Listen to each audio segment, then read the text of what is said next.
689 games hit Steam this week. I picked 5 that actually stood out, from a Souls-like that did stamina to a nightmare amusement park that gives you toy guns. What if a Souls-like gave you a gun with no ammo limit and still forced you to fight up close? Mortal Shell 2 tears out one of the genre's biggest breaks. Stamina doesn't limit your attacks or movement. You can stay aggressive, dodge, pressure enemies, break their posture, and keep the fight moving. Then the gun changes the rules again. Ranged weapons don't consume ammo, but they feed on your special attack meter, and that meter is recharged by fighting in melee. So the safest looking tool in your arsenal actually rewards you for getting closer, not backing away. That means the combat loop keeps pushing you forward. Fight up close, build power, fire the heavy weapon, then dive straight back in. Mortal Shell 2 doesn't just remove stamina. Here, aggression itself becomes a weapon. The harder you push, the more dangerous you become. What if an entire city is drowning, but somehow that's not even your biggest problem? The Sinking City 2 starts with a brutal setup. Arkham is being swallowed by a supernatural flood. The dead are rising, monsters are crawling out of the water, and entire districts are falling apart. You'd think the goal is obvious: save the city. But instead, you're heading straight into the heart of the disaster for one woman. For her, a failed ritual trapped her soul in the Dreamlands while her body was stolen. Now you have to push through a sinking Arkham to bring them back together. And this is where it gets even worse.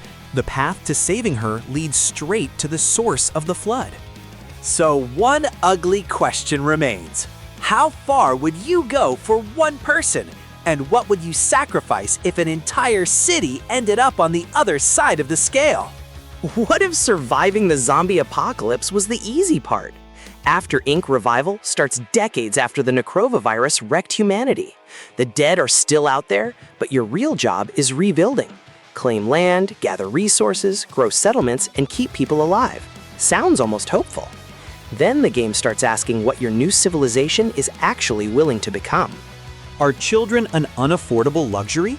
Are dogs companions or food? Do you rebuild democracy or decide authoritarianism is simply more practical? And that changes the entire fantasy.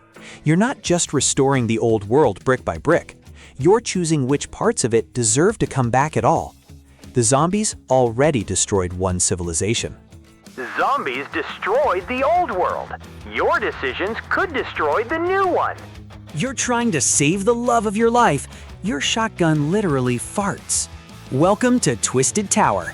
The person you came for is at the top of a huge tower inside an abandoned 1950s amusement resort. And getting there means forcing your way past deranged fairy tale mascots, broken attractions, deadly traps, and creepy puzzles. But this is where things get even stranger. The park doesn't just turn childhood fun against you, it makes you weaponize it right back. A whack-a-mole mallet becomes a real weapon. Rubber bands become ammunition. Bubblegum fires in rapid bursts. Your sniper rifle is basically a slingshot. And yes, the farting shotgun is completely real. Twisted Tower turns saving the love of your life into the most unhinged trip through a childhood theme park imaginable. The fairy tale is trying to kill you, and a box of ridiculous toys is your only chance of reaching her. What if the same nightmare keeps drawing people to a remote island, and none of them remember how they got there? In the Lantern of the Laughless Saint, everyone is searching for a strange light buried beneath a massive tower.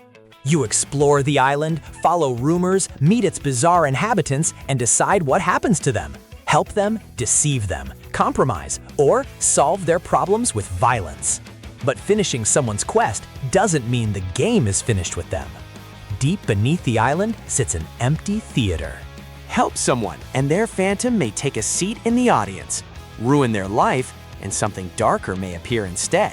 So every life you touch is quietly building toward one final performance.